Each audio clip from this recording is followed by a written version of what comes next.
Hey everyone, and welcome back.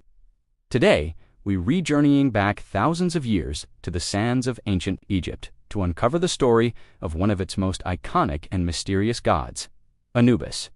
When you think of Anubis, what comes to mind? For most people, it's that striking image of a man with the head of a jackal, overseeing the process of mummification. And you're not wrong, but there's so much more to his story. Anubis wasn't just a god of death. He was a guide, a protector, and a figure of immense importance to every single ancient Egyptian, from the mightiest pharaoh to the humblest farmer.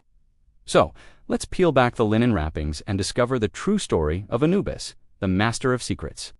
The tale of Anubis begins, as many Egyptian myths do, with a bit of family drama. In the most common version of his origin story, Anubis is the son of the god Osiris and his sister Nephthys. Now, this is where it gets interesting. Nephthys was married to the chaotic desert god, Set, but she desired a child with Osiris, the king of the gods. So, she disguised herself as Osiris's wife, the goddess Isis, and their union resulted in the birth of Anubis. Fearing Set's wrath if he discovered the child wasn't his, Nephthys abandoned the infant Anubis in the marshlands of the Nile Delta. It was a risky move, but fate, or rather, the goddess Isis, intervened. Isis, with her powerful magic and compassionate heart, found the abandoned baby. Instead of seeing him as a symbol of her husband's affair, she adopted Anubis as her own son.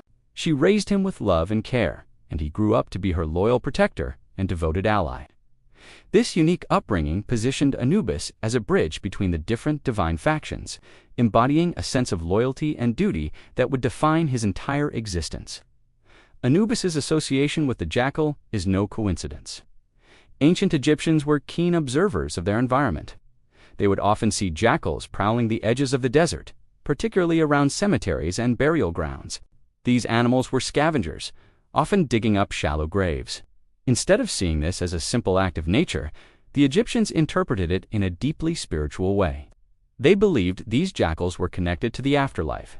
So, by deifying a jackal-headed god and putting him in charge of burials, they were essentially turning a potential threat into a divine protector. Anubis became the guardian of the dead, the one who would keep wild animals away from the tombs and ensure the deceased's body remained intact for its journey into the afterlife. It's a perfect example of how ancient cultures transformed their fears into faith, creating a powerful symbol of protection out of a creature they associated with death. He wasn't the god of death itself, but the god who presided over the process of dying and the sacred transition that followed.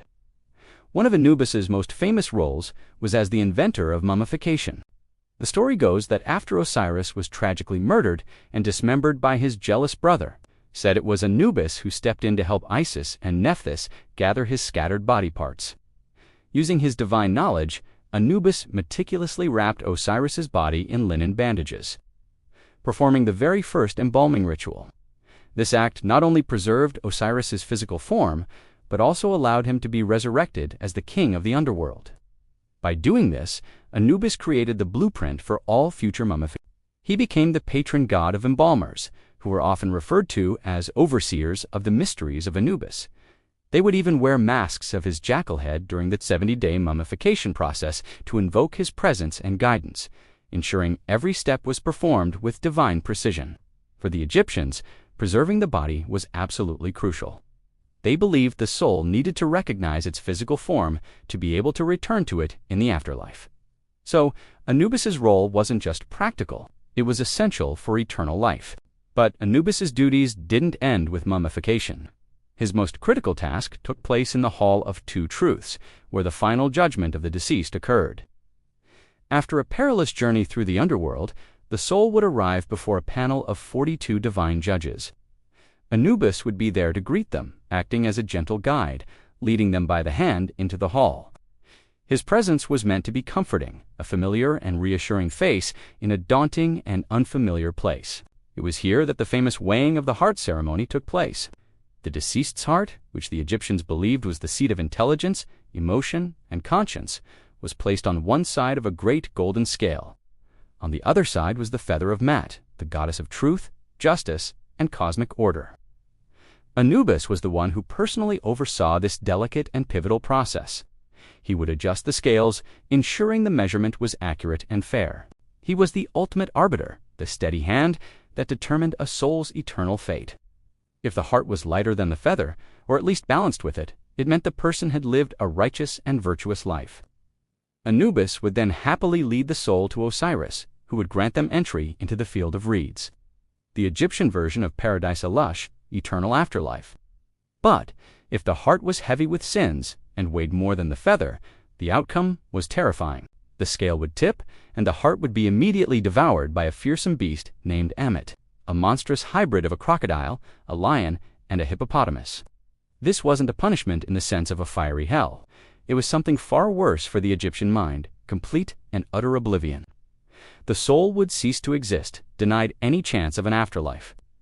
Anubis's role here shows his dual nature. He was a compassionate guide for the worthy, but also an unflinching administrator of cosmic justice.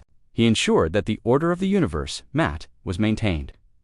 Over Egypt's long history, the roles of the gods often shifted and evolved. In the early days, Anubis was considered the primary god of the dead and ruler of the underworld. However, as the cult of Osiris grew in prominence, especially during the Middle Kingdom, Osiris took over the role as the king of the afterlife.